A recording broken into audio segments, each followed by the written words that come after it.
आज उन्होंने मीटिंग बुलाया शिक्षा विभाग से, तो शिक्षा विभाग क्या चाह रहा है वो मैं नहीं जानता हूँ, लेकिन ये चाह रहे हैं कि TRE-4 as soon as possible आए।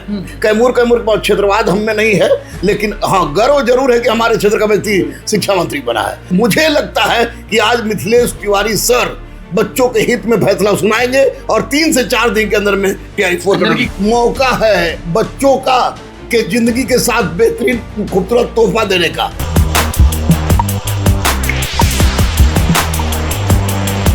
देखिए आज बड़ी बैठक है और मिथिलेश तिवारी यानी हमारे शिक्षा मंत्री बैठेंगे, शिक्षा विभाग के अधिकारी बैठेंगे और आज फैसला हो जाएगा कि आखिरकार क्यों TRE-4 में देरी हो रही है। क्या है असली राज कि इतना देर हो रहा है। लोग पिटा रहे हैं, लोग समझिए कि जान देने के लिए तैयार हो गए हैं कि अब हमसे नहीं होगा। नमस्कार, मैं अनुकुल तिवारी और आप वॉइस हब देख रहे हैं। गुरु रहमान सर हमारे साथ हैं, वो शिक्षक हमारे साथ हैं जो न तो किसी का कुछ देखते हैं न तो किसी का कुछ सोचते हैं, सीधे अभ्यर्थियों के लिए जान देने लगते हैं। गुरु रहमान सर हैं। सर आज बहुत बड़ा बैठक है और मुझे लग रहा है कि TRE-4 में अगर हम ज़्यादा घुस जाएं तो आप भी बोलेंगे कि अब हमको नहीं बोलना है, लेकिन आज बोलना होगा क्योंकि शिक्षा विभाग और नए शिक्षा मंत्री का आज बहुत बड़ा मीटिंग है। राज आज सामने आ जाएगा कि देरी क्यों है। देखिए एक बात तो स्पष्ट रूप में बता दें कि जैसे मिथिलेश तिवारी भैया बने ये शिक्षा मंत्री, तो एक विश्वास मन में जागा था, क्योंकि हम बहुत निकटतम आपके भी और बहुत निकटतम हमारे भी है और उनके पूरे व्यक्तित्व को मैं अच्छी तरह जानता हूँ। तो आज वो बने हैं, जब शिक्षा मंत्री वो बने तो सबसे महत्वपूर्ण बात थी कि शुरू में उनको कुछ पता नहीं था, अभी कुछ पता नहीं है और 100% उस व्यक्ति में ये जुनून है, ये जोश है कि वह जानना चाह रहे हैं कि आखिर कौन कौन सा शिक्षा में हम काज कर सकते हैं। आपसे भी निश्चित रूप से पूछे होंगे, तो मैं आपको बता दूं कि आज का मीटिंग, आज उन्होंने मीटिंग बुलाया शिक्षा विभाग से, तो शिक्षा विभाग क्या चाह रहा है वो मैं नहीं जानता हूँ, लेकिन ये चाह रहे हैं कि TRE-4 as soon as possible आए। शिक्षा विभाग भले वाहवाही लूटने के लिए चाह रहे हैं, अगर वाहवाही लूटने के लिए भी चाह रहे हैं तो छात्रों के हित में चाह रहे हैं, ये छात्रों के हित में जा रहे हैं। उनके लिए ग्रेट सैल्यूट है मिथिलेश तिवारी को कि अगर वाहवाही लूटने के लिए अगर हम बच्चों का कल्याण करते हैं तो अच्छी बात है, लूटिए कोई, हम बच्चों को नौकरी चाहिए। तो TRE-4 किसी भी परिस्थिति में 3-4 दिन के अंदर नोटिस आ जाएगी। और मैं आपको बता दूं, क्योंकि किसी से ना डरते हैं ना किसी से हम कोई बजरंगबली छोड़ किसी से नहीं डरते हैं, मैं बता दूं कि मिथिलेश तिवारी में यो दम है कि वो निश्चित रूप से शिक्षा विभाग को सुधारने की दिशा में इनके द्वारा पुराने वाले से नाराज रहते थे, नए वाले का गुणगान कर रहे हैं। नहीं, नए वाले का गुणगान इसलिए कर रहे हैं कि इनको हम 20-22 साल से जान रहे हैं और इनके पूरे गतिविधि को मैंने देखा है। उनको भी मैं बहुत पहले से जानता था, उनकी भी सारे गतिविधि को देखे थे, उनके पुलिसिंग का मैंने हमेशा तारीफ किया है। नहीं ऐसा तो नहीं कि कैमूर वाला बात है। नहीं कैमूर की बात नहीं है, तो उस वक्त हम जान नहीं जब ये कुछ नहीं थे। कैमूर क्षेत्रवाद हम में नहीं है, लेकिन हाँ गर्व जरूर है कि हमारे क्षेत्र का व्यक्ति शिक्षा मंत्री बना है। तो सुनील सर को भी मैं मानता था जब पुलिस विभाग में थे, तो शिक्षा मंत्री बनने के बाद उनके द्वारा किया गया कोई भी कार्य छात्रों के हित में नहीं था। बढ़िया हुआ वो हटे 110%।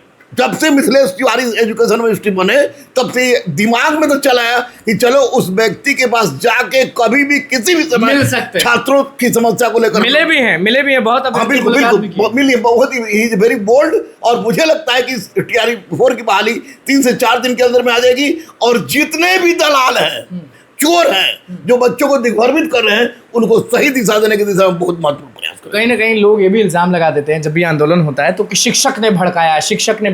देखिए मिथिलेश भैया भी कह रहे थे ये बात कि ये शिक्षकों ने भड़काया, तो उनके दिमाग में शुरू से है कि रेलवे का आंदोलन हो तो शिक्षक, जिस चीज का भी आंदोलन शिक्षक।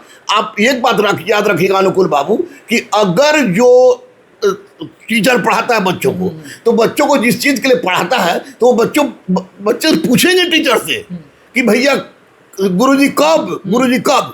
तो अगर ये मिथिलेश भैया का सोच है कि शिक्षकों ने भड़काया है, तो इसको मैं भड़काना नहीं कहूँगा, लेकिन शिक्षकों की 100% सहानुभूति बच्चों के साथ है। मेरी तो है भैया, आपकी है 100%, कोई डर नहीं। अंदर चल जाइएगा, सम्राट कोई दिक्कत नहीं है, सम्राट चौधरी रहे चाहे कोई भी रहे, मैं जेल जाने के लिए तैयार हूं, लेकिन बच्चों के हित में आवाज उठाता था। सम्राट चौधरी क्यों चुप रहते हैं जब भी अभ्यर्थियों की बात आ रही है, तो चुप क्यों रहते हैं? और कल एक और बात सामने आई है कि अभ्यर्थी जो पिटाए, तो रोड पर सम्राट चौधरी भी पिटाए थे, आपको याद होगा। देखिए सम्राट चौधरी सीएम है और सीएम का बहुत सारा काम होता है, और सीएम ने अगर किसी को शिक्षा मंत्री बनाया है तो बहुत कुछ सोच बनाया होगा। मैं सम्राट चौधरी भैया को भी और मिथिलेश तिवारी भैया को भी पर्सनली जानता हूं।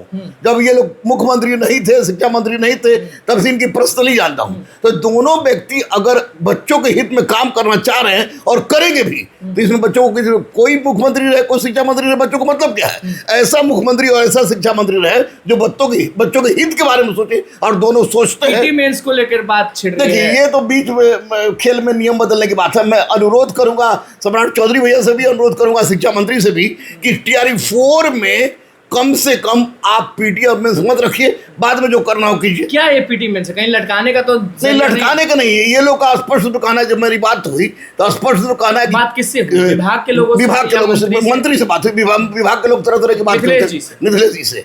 तो उन्होंने कहा कि चूंकि गड़बड़ हो रही है, एडीओ में भी गड़बड़ हो गई, तरह तरह गड़बड़ हो रही है, तो उस गड़बड़ी पर रोकने के लिए हम ऐसा करें। तो मैंने कहा कि भैया जो भी करना है कीजिए, लेकिन पहले समझिए टीआरई 4 है क्या, और इस बार प्रारंभिक परीक्षा न लीजिए तो छात्रों के लिए हितकारी होगा। आज बड़ी बैठक में क्या लग रहा है, फैसला हित में रहेगा क्या? मिथिलेश तिवारी भैया से हाथ जोड़ के विनती कर रहे हैं कि भैया मौका है बच्चों का के जिंदगी के साथ बेहतरीन खूबसूरत तोहफा देने का।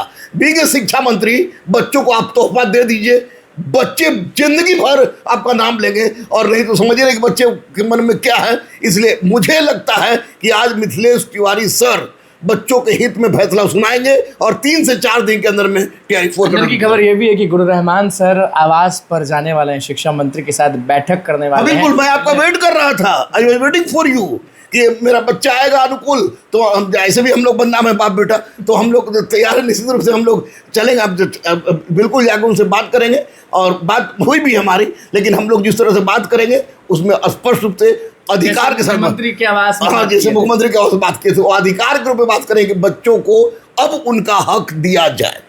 तो मतलब कि एकदम, और शिक्षक अभ्यर्थी को कुछ कहना चाहते हैं कि नहीं? वो बहुत मत घबराइए बेटा, 100% मत घबराइए, हम हैं साथ, अनुकूल है साथ, हर लोग आपके साथ है। शिक्षा मंत्री बेहद ही सुलझे हुए इंसान है, और माननीय मुख्यमंत्री, कुछ लोग बोलेंगे कि गुण गा रहे हैं शिक्षा मंत्री। अरे भैया, गुण गाने वाले व्यक्ति गा रहे हैं, आप करेंगे तो वो भी बोलिएगा ना, एकदम बोलेंगे, 100% बोलेंगे। ये हो माननीय मुख्यमंत्री कटिबद्ध है, इसलिए बोल रहे कटिबद्ध है। माननीय शिक्षा मंत्री डेडिकेटेड है, इसलिए वो डेडिकेटेड है। अगर कहीं से कमी होगा तो मैं बोलूंगा, लेकिन अभी माननीय मुख्यमंत्री और कुछ छात्र नेता जेल में मौजूद हैं, बुरा हो रहा है उनके साथ, तो उनके साथ गुरु रहमान सर हैं या नहीं? शिक्षा मंत्री ने कहा है, आपको पता होना चाहिए कि मिथिलेश तिवारी सर ने खुद कहा है कि जो लोग 4 छात्र नेता जो जेल में गए हैं, अपना वकील रहेगा छुड़वाने के लिए। इससे बड़ी बात अब क्या? शिक्षा मंत्री खुद बोल रहे हैं। आज तक कोई शिक्षा मंत्री सब बोला था?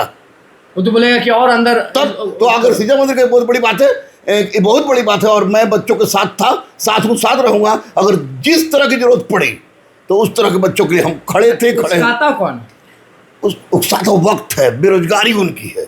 क्योंकि हम लोग पास आते हैं बच्चे, हम लोग आंदोलन करेंगे तो हम लोग बोलेंगे मत करो। उकसाता कोई नहीं है, उनकी बेरोजगारी और वक्त उकसाता है, दर्द जो है वो दर्द बाहर आता है। और माननीय शिक्षा मंत्री से और माननीय मुख्यमंत्री से अनुरोध है कि बच्चों के दर्द को समाप्त करें, टीआरई 4 अभिलंब निकाले, और निकल जाएगा 3-4 दिन के अंदर। डिप्टी सीएम का कोई रोल नहीं है बिहार में? डिप्टी सीएम कौन है सच में हमको पता भी नहीं है, एकदम हकीकत यही है कि कौन है वो पता नहीं। सम्राट चौधरी जिंदाबाद, मिथिलेश तिवारी भैया जिंदाबाद। चलिए, अब देखना होगा, क्योंकि शिक्षा विभाग से रिलेटेड भैया आप भी जानते हैं कि आज बड़ा फैसला आने वाला है, और गुरु रहमान सर मिथिलेश तिवारी के पास जाने वाले हैं। आज जैसा भी फैसला होगा वो तो हम आपको दिखाएंगे, लेकिन जब ये शख्स मिथिलेश जी के पास जाएंगे और क्या बात करेंगे, जैसे कानों में सम्राट चौधरी के एक बार बोले थे, और आज क्या बोलेंगे कान में, वो हम छुपाएंगे नहीं, दिखाएंगे। बहुत बहुत धन्यवाद।